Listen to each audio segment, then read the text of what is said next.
semuanya, perkenalkan nama saya Mandariskia Karegila dengan NPM 2133005160067.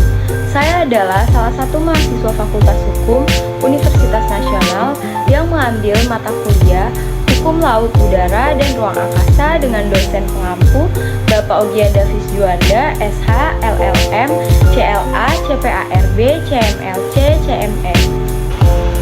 Pada hari ini, saya akan menjelaskan tentang apa itu hukum laut udara dan ruang angkasa. Jika kita bagi dari masing-masing katanya, yaitu hukum, laut, udara, dan ruang angkasa, maka hukum adalah seperangkat atau sekumpulan aturan, kaidah, prinsip, dan norma yang diikuti oleh sekumpulan orang dalam suatu wilayah yang bersifat memaksa, dan jika tidak diikuti maka akan terkena sanksi atau bisa dibilang mengikat. Lalu yang kedua adalah laut. Apakah laut itu? Laut adalah kumpulan air asin dalam jumlah yang banyak dan luas yang menggenangi dan membagi daratan, atas, benua, dan pulau. Lalu yang ketiga ada udara. Udara adalah campuran gas yang terdapat pada permukaan bumi. Udara ini tidak tampak di mata, tidak berbau, dan tidak ada rasanya. Lalu yang terakhir, ruang angkasa. Apakah ruang angkasa itu? Ruang angkasa adalah bagian yang relatif kosong dari jagat raya di luar atmosfer dari benda celestial. Antariksa memiliki beberapa lapisan dengan jarak yang beribu-ribu kilometer jauhnya. Ruang angkasa adalah ruang tak terbatas di luar planet bumi. Di sana terdapat beberapa partikel, plasma, dan hidrogen, helium, dan sinar kosmik, dan beberapa unsur lainnya. Menurut Federation Aeronautic International atau Badan Internasional Pengatur Standar Aeronautik dan Astronautik, batas yang disebut angkasa luar adalah ketinggian di atas 100 km dari atmosfer bumi. Setelah saya menjelaskan tentang masing-masing definisi dari hukum, laut, udara, dan ruang angkasa, maka bisa disimpulkan bahwa hukum laut, udara, dan ruang angkasa adalah sekumpulan aturan, kaidah, norma, dan azas yang mengatur persoalan yang berkaitan dengan laut, udara, dan ruang angkasa yang bersifat memaksa, dan jika tidak dilakukan maka akan terkena sanksi atau bisa dibilang mengikat. Setelah saya membahas tentang definisi dari hukum laut, udara, dan ruang angkasa, sekarang saya akan membahas tentang konflik perairan Natuna. Sebagai archipelagic state atau negara kepulauan terbesar di dunia, pelanggaran batas laut seringkali terjadi dari Sabang hingga Merauke. Pelanggaran batas perairan Laut Natuna oleh Cina misalnya, potensi kekayaan Laut Natuna, gas bumi, dan ikan jadi musababnya. Selain itu, Natuna kita tahu adalah lintasan laut internasional. Lantaran itu, Cina kerap sekali melakukan klaim wilayah Natuna sebagai miliknya. Setidaknya sampai hari ini, status Indonesia sebagai negara kepulauan belum berubah sejak dulu. Keuntungan itu membuat Indonesia memiliki hak kegunaan dan pengelolaan wilayah lautnya seluas 5,8 juta kilometer. Demikian pula segala potensi ekonomi maritim yang terdapat di dalamnya. Seharusnya kita dapat memanfaatkannya secara maksimal. Namun, status negara kepulauan terlalu kecil untuk Indonesia yang memiliki jumlah lautan lebih besar dibandingkan daratan.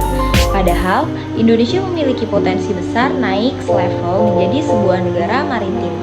Sebuah negara yang mampu berdikari memanfaatkan seluruh potensi yang mampu diberikan oleh lautan. Potensi itu salah satunya hadir dalam Kepulauan Natuna dengan hasil laut dan cadangan gas yang melimpah ruah. Kendati demikian, terdapat perbedaan antara negara kepulauan dengan negara maritim. Negara kepulauan adalah ciri dari satu negara yang secara geografis terdiri atas banyaknya pulau yang terikat dalam suatu kesatuan negara karena disatukan oleh laut. Sedangkan negara maritim adalah suatu negara yang menggunakan dan menguasai semua kekuatan strategis nasionalnya di lautan sebagai kelautan yang didukung oleh kekuatan maritim seperti armada niaga, armada perikanan, industri dan jasa maritim, infrastruktur, serta potensi sumber daya kelautan lainnya, serta kekuatan angkatan lautnya sebagai armada perang yang handal. Lalu, potensi Laut Natuna tak main-main. Sejak dulu, ikan laut Natuna telah menarik negara-negara lain karena potensi keuntungan besar yang bakal didapat. Namun, tak mungkin dapat mencicipi keuntungan karena Indonesia adalah pemilik sah dari kawasan Laut Natuna. Kementerian Kelautan dan Perikanan Indonesia, komoditas perikanan tangkap potensial di Kabupaten Natuna terbagi dalam dua kategori, yaitu ikan pelagis dan ikan demersal. Jumlah ikan laut Natuna itu yang dapat ditangkap dapat mencapai 400 hingga 500 ribu ton per tahun. Perihal potensi cadangan gas alam pun begitu. Disebutkan gas alam di Natuna adalah yang terbesar di Asia Pasifik, bahkan di dunia. Itu baru dari potensi hasil laut dan cadangan gas. Belum lagi terkait potensi Natuna dalam bidang politik dan pertahanan keamanan. Sementara dalam perspektif politik, Kepulauan Natuna memiliki arti penting dalam diplomasi maritim Indonesia. Keberadaan Kepulauan Natuna membuat wilayah perairan Indonesia menjadi sangat luas, yang membelah wilayah Semenanjung, Malaya, dan Sarawak. Potensi kekayaan Natuna itulah yang menjadi sebab banyaknya pencurian dan pelanggaran yang dilakukan negara-negara lain. Cina salah satu di antaranya. Ambisi Cina ingin menguasai Natuna telah muncul sejak 1990-an. Ambisi itu semakin menguat semenjak tahun 2009. Cina mencoba melakukan klaim historis atas Natuna. Klaim itu mengidentifikasikan wilayah Natuna adalah bagian sah dari Cina. Menurut versi Tiongkok, mereka memasukkan wilayah Natuna ke dalam peta wilayah mereka didasarkan pada 9 garis titik imajiner yang biasa disebut dengan Nine Dash Line, yang selama ini diklaim Tiongkok dan menandakan perbatasan maritimnya. Namun, dari 9 titik garis ini, Indonesia tak mengakuinya karena menurut Indonesia hal itu tidak memiliki dasar hukum internasional apapun. 9 titik imajiner itu sendiri merupakan salah satu penyebab munculnya konflik di wilayah Laut Tiongkok Selatan. Klaim Cina membuat repot Indonesia. Beberapa kali kapal perang Indonesia bersih tegang di perairan Natuna. Keberanian Cina pun disinyalir karena kuatnya keinginan Cina menguasai Natuna. Apalagi, Cina kerap kali mengeluarkan pernyataan ambigu bahwa Natuna memang berada di dalam teritorial Indonesia. Akan tetapi, Cina tak menyebutkan bahwa Natuna adalah bagian integral milik Indonesia. Aksi Cina mengganggu aktivitas perairan di Natuna terus berlanjut pada 2019. Nelayan Cina dan otoritas resmi pemerintahannya itu terpantau intensif masuk wilayah Natuna. Padahal, Pengadilan Internasional lewat United Nations Convention of Law of the Sea atau UNCLOS telah menetapkan Nine Dash Line milik Cina yang telah ada sejak 1947 itu tidak memiliki dasar historis yang kuat.